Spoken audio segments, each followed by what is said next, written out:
Keir Starmer urged to kick out Labour's Dawn Butler over Kemi Badenoch blackface post.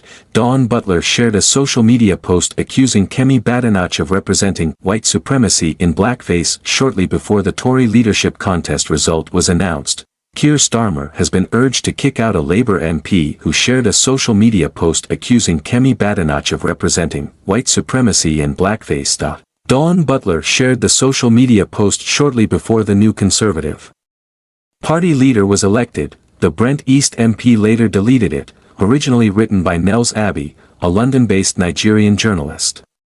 It was titled Warning, 7 Rules for Surviving a Kemi Badenoch Victory and listed handy tips for surviving the immediate surge of Badenochism, i.e., white supremacy in blackface. It also described Mrs. Badenoch's win as a victory for racism.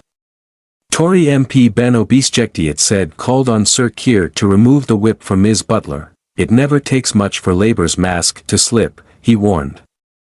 Dawn Butler is not alone on the government benches in holding this view of Kemi. This will be a test to see whether Keir Starmer removes the whip or effectively condones Butler's abhorrent approval of this smear. Downing Street sources noted the post was no longer present on Ms. Butler's profile. In a message to the new Tory leader, the first black person to lead a major UK political party, Sir Keir said it was a proud moment for Britain. Foreign Secretary David Lammy described it as an important moment not only for Brits from black and minority ethnic backgrounds, but for our whole country. Earlier this year Ms. Butler backed Doctor Who actor David Tennant in a row over Mrs. Badenoch's stance on transgender and women's rights. Not all black women think the same, Ms. Butler tweeted. I agree with David Tennant. Mrs. Badenoch said she would not shut up after Tennant suggested she should do so at the British LGBT Awards.